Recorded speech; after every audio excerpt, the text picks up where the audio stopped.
क्रिस्त में मेरे प्यारे भाइयों तथा बहनों, आज वर्ष का 5वां साधारण इतवार है। हम क्रिस्तियों का बुलावा, हम क्रिस्तियों का मिशन कार्य लोगों को मुक्ति के मार्ग पर लाना है।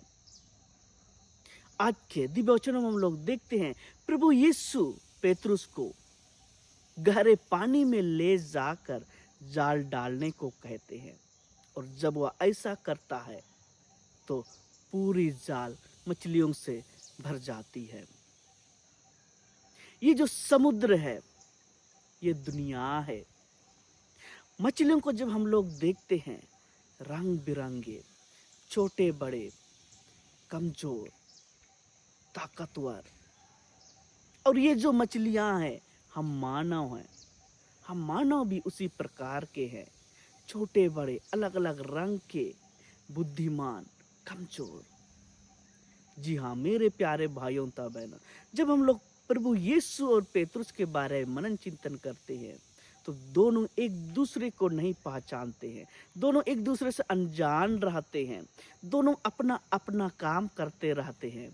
प्रभु यीशु सुसमाचार का प्रचार करते रहता है और पेतरुस अपना जाल धोता है।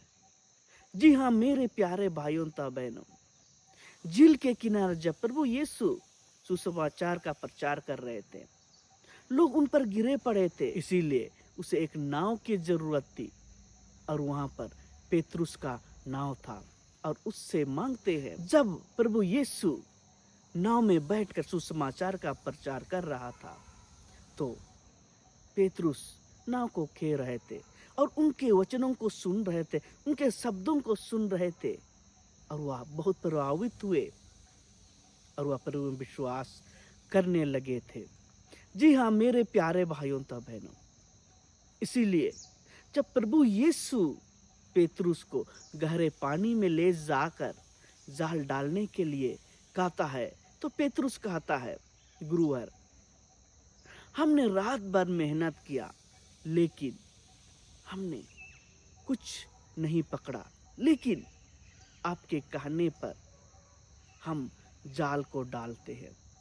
जी हाँ मेरे प्यारे भाइयों तथा बहनों, जब वह ऐसा करता है तो वह बहुत सारी मछलियों को पकड़ता है और नाव डूबने को होती है, और वह अपने दूसरे साथियों को भी बुलाता है। जब यह सब देखता है पेतरुस तो वह विश्वास करता है प्रभु यीशु में और अपने आप को देखता है कि वह कौन है, वह एक पापी मनुष्य है। इसीलिए वह प्रभु यीशु से कहता है, प्रभु मेरे पास से चले जाइए, मैं पापी मनुष्य हूँ।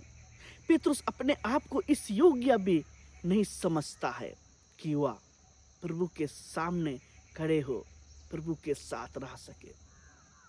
जी हाँ मेरे प्यारे भाइयों तथा बहनों, आइए आज हमें अपने जीवन में मनन चिंतन करने की आवश्यकता है। हमें अपने जीवन में झांक के देखने की आवश्यकता है कि मैं कौन हूँ, मेरा बुलावा क्या है। अधिकतर हम मानव लोग देखते हैं कि हम अपने आप को जानते हैं कि हम कौन हैं, लेकिन हम अपने आप को स्वीकार नहीं कर पाते हैं। इसीलिए हम लोग देखते हैं कि हम अपने जीवन में अपने बुलावे को ठीक से नहीं पहचान पाते हैं और उनके अनुरूप अपना जीवन नहीं बिताते। तो क्रिस्त में मेरे प्यारे भाइयों तथा बहनों, आइए हम लोग अपने हृदय में झांक कर देखें कि मैं कौन हूँ, और अपने आप को पहचानते हुए, अपने बुलावे को जानते हुए, समझते हुए उनके अनुरूप अपना जीवन व्यतीत करें। सबों को जय यीशु।